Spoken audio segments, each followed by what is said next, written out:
Virus Corona 19 menjadi momok dunia di tahun 2020 ini, pemirsa. Awal penularan virus ini diketahui dari Wuhan, Cina. Ya, ini adalah bentuk mikroskopik. Kalau dilihat di bawah mikroskop, inilah bentuk dari virus corona yang sudah menjangkiti 121.238 orang dan membunuh lebih dari 4.300 pasien di seluruh dunia. Gambar ini merupakan pencitraan yang dirilis Pusat Pengendali Penyakit di Amerika Serikat pada awal bulan ini, pemirsa. Virus ini sendiri disebut SARS.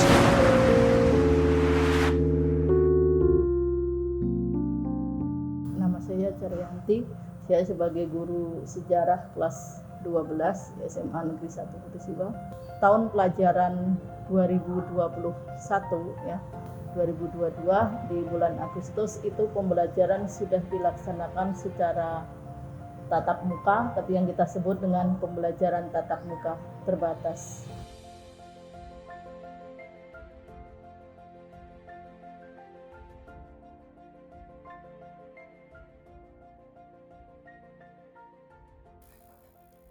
Hi, I'm Ferdinand Nusrio Arnoldi. In this pandemic era, there are many obstacles in carrying out the daily activities, especially when carrying out the learning process. At the beginning of the pandemic, school immediately went online school to reduce the rate of the spread of COVID-19.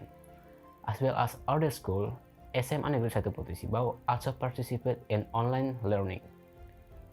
However, there is good news that now SMA Negeri 1 Putus Ibau break up can do face-to-face school again. This is welcomed by students and teachers of the SMA Negeri 1 Putus Ibau. By adhering to the health protocol, SMA Negeri 1 Putus Ibau has now conducted face-to-face learning or offline schooling. SMA Negeri 1 Putus Ibau itself is located in the center of the Putus Ibau city, West Kalimantan. With easy access and quality school, SMA Negeri 1 Putus Ibau is one of the favorite school in Kapuas Hulu. In the learning process, SMA Negeri 1 Putus Ibau applies strict health protocol by keeping a distance, wearing masks, and washing hands are the mandatory rules that are applied. During the learning process, each class is divided into 2 sessions with 2 hours of the learning aids. Entry and exit paths are also determined so that students remain orderly and organized. According to the headmaster of SMA Negeri 1 Putus Ibau, Mr. Muhammad Jusanuddin, SPD MSI, announced offline school to teacher and student via WhatsApp group.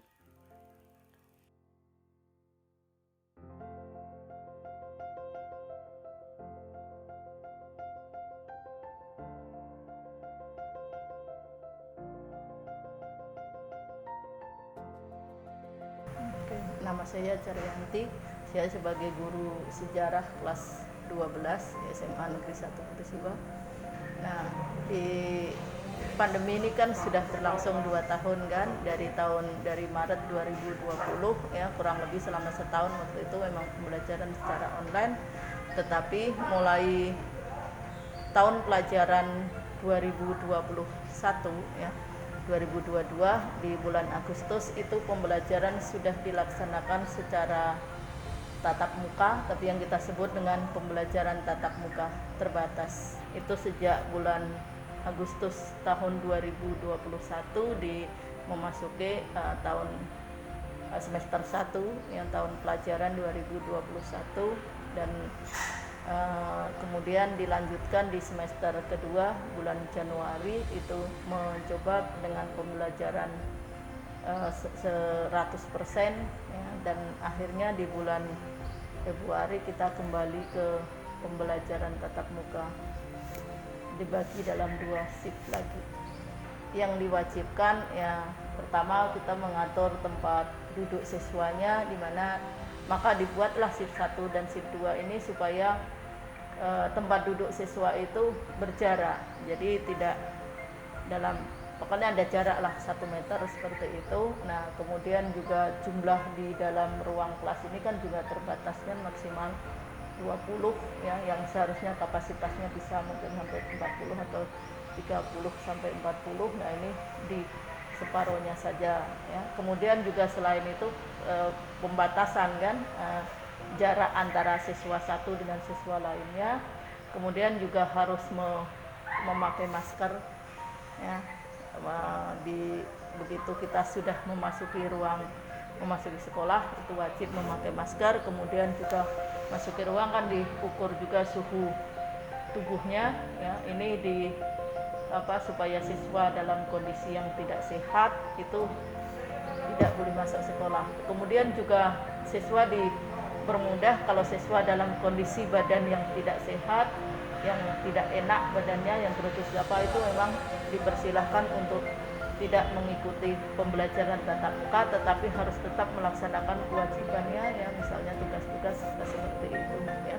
Kemudian juga setiap depan ruang kelas itu sudah disiapkan cuci tangan dengan air mengalir ya, maka siswa diharuskan ya setelah kita ganti jam pelajaran atau guru dan siswa itu untuk cuci tangan gitu. Sepertinya tidak ada juga. Yang jelas kesulitan bagi guru, kalau kesulitan bagi guru ini karena pembelajarannya yang terbatas. Kalau sensasinya tidak ada. Yang jelas pembelajaran kita menjadi terbatas kan, karena durasi waktunya 45 menit saja dalam satu pelajaran, dan itu ketemunya 1 minggu sekali ya. Ini adalah menjadi terbatas di mana guru harus menyampaikan materi itu dengan sangat cepat dan siswa juga, maka ini diimbangi dengan pemberian tugas kepada siswa. Efektif karena dibandingkan dengan pembelajaran online yang sudah kita laksanakan sejak masa pandemi kurang lebih 1 tahun ya, itu akan lebih efektif dengan pembelajaran tatap muka terbatas walaupun durasi waktunya terbatas. Karena di sini kan bisa terjadi interaksi langsung antara siswa dengan guru. Jadi kalau tidak paham, siswa pun tahu untuk bertanya. Dan kalau online kan jelas terganggu oleh sinyal apa segala macam, dan sehingga terkadang penjelasan guru kan kurang jelas juga. Ini yang jelas kalau tidak tahu bertanya seperti itu. Jadi saya kira dengan pembelajaran tatap muka terbatas ini nggak sudah efektif lah daripada dengan pembelajaran secara online gitu. Oke, yang jelas dalam kondisi apapun ya, siswa SMA Negeri 1 Putus Ibu harus tetap semangat ya. Jadi jangan jadikan alasan ya, misalnya belajarnya hanya 45 menit jadi alasan ya untuk santai-santai seperti itu. Dan jangan juga mengeluh kalau misalnya tugas atau apa, jangan mengeluh, karena hal itu kita melatih kedisiplinan juga, melatih tanggung jawab juga, dan itu akan dirasakan manfaatnya mungkin sesudah kalian udah nanti kuliah ataupun kalian sudah kerja gitu. Jadi melatih diri untuk disiplin, untuk melaksanakan kewajiban dan tanggung jawabnya dengan baik.